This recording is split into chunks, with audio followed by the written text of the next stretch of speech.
Hello class, आज हम issue of debenture समझेंगे।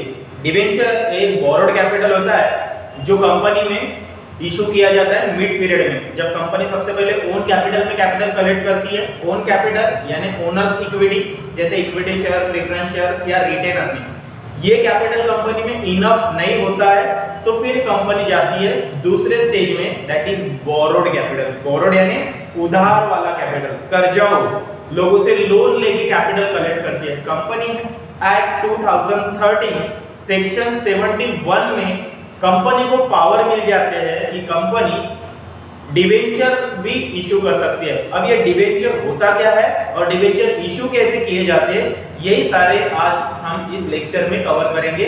और हमारा न्यू चैप्टर स्टार्ट हो रहा है यहाँ पे, इशू ऑफ डिबेंचर, जो कि कंपनी एक्ट 2013 सेक्शन 70 के अकॉर्डिंग चलेगा।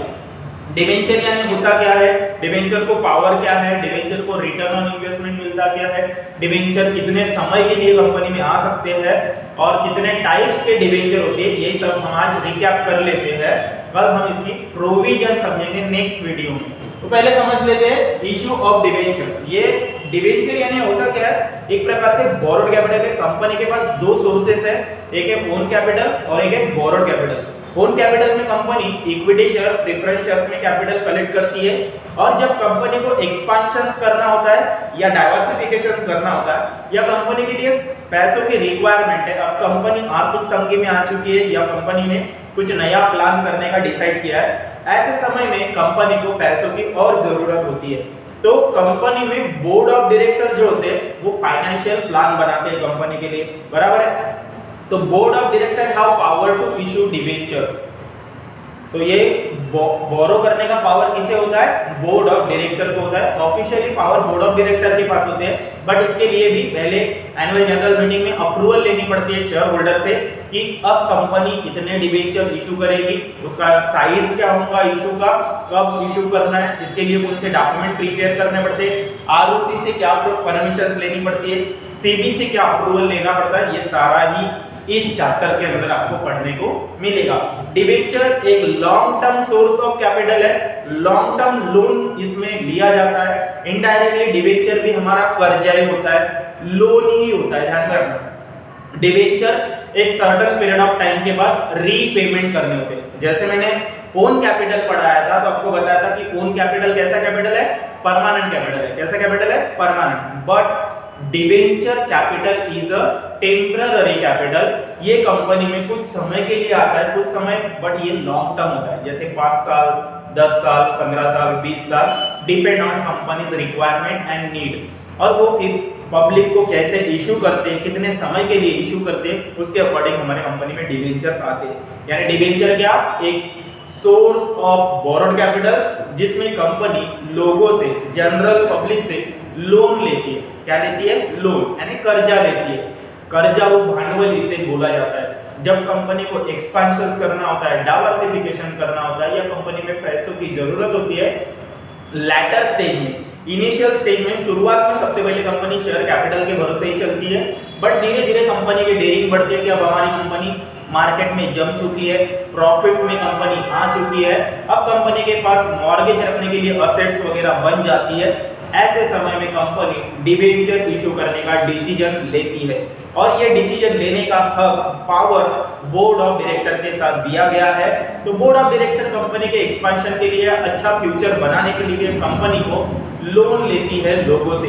अब लोन लेती है तो इनडायरेक्टली इसके ऊपर क्या देना पड़ेगा, इंटरेस्ट देना पड़ेगा, वो भी फिक्स रेट से। ध्यान में रखिए, जब भी डिबेंचर्स को या कोई भी लोन कंपनी लेती है या हम किसी से भी लोन लेते हैं तो उसके ऊपर फिक्स रेट ऑफ इंटरेस्ट देना पड़ता है। अब ये इंटरेस्ट एनुअली भी दिया जाता है, क्वार्टरली भी दिया जाता है, 6 मंथली यानी हाफ ईयरली भी दिया जाता है, लेकिन फिक्स रेट ऑफ इंटरेस्ट यानी प्री डिटरमाइंड। सपोज आपने किसी कंपनी में 1 लाख रुपए के डिबेंचर इन्वेस्ट किए है तो इसके ऊपर अगर 10% रेट ऑफ इंटरेस्ट कंपनी द्वारा फिक्स किया गया है, यानी 10% डिबेंचर आपने कंपनी में लिए है, तो हर साल एवरी ईयर आपको कंपनी 10% से इंटरेस्ट देगी।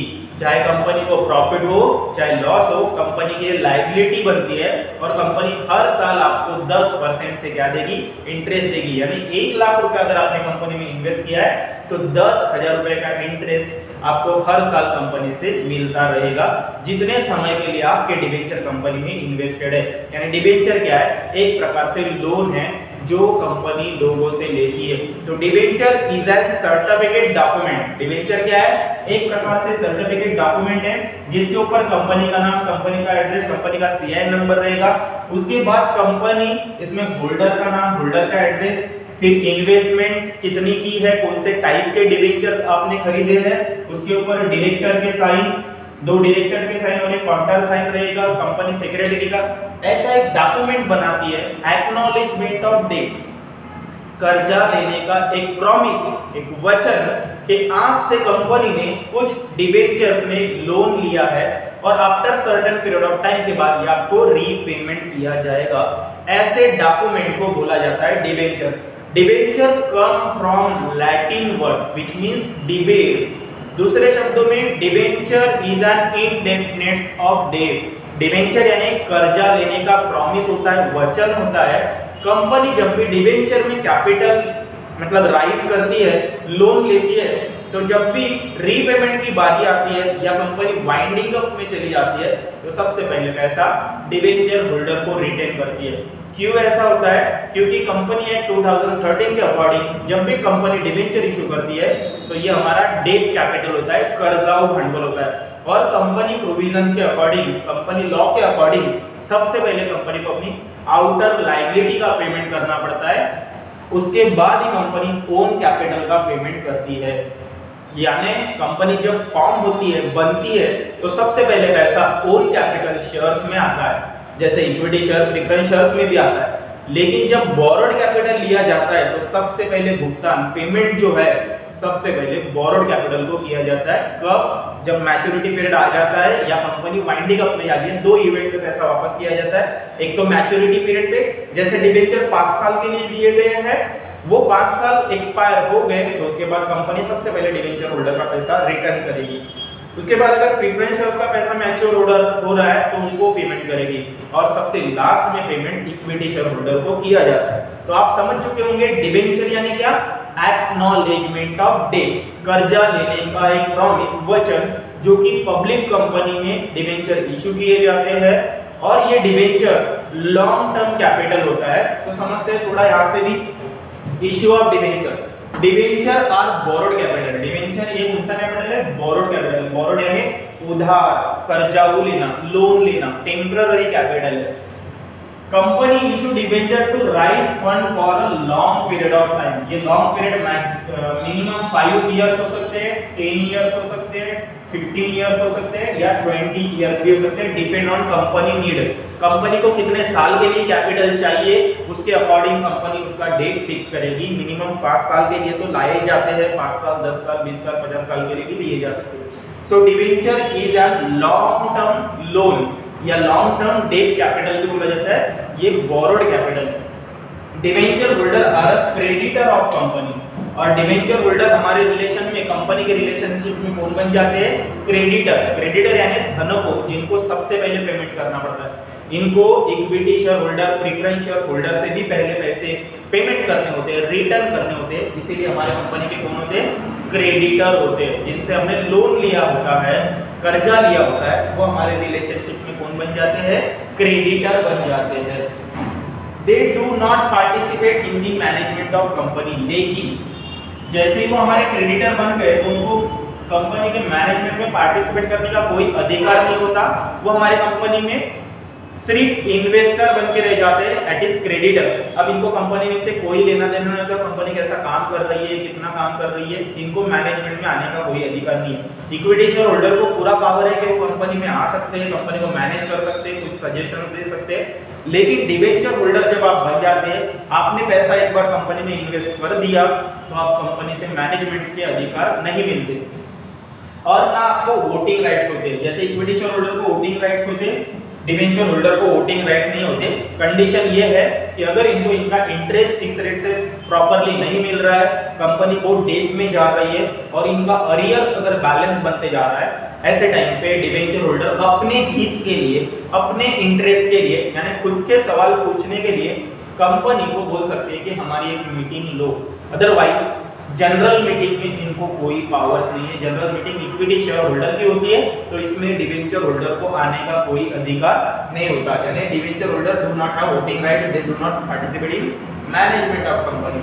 Debenture holder are paid fix rate of interest on return on their investment. एक प्रकार से डिबेंचर में आप क्या करते हैं, इन्वेस्टमेंट ही करते हैं, लोन देते हैं किसी कंपनी को, तो उसके ऊपर आपको क्या मिलता है, फिक्स रेट से इंटरेस्ट मिलता है।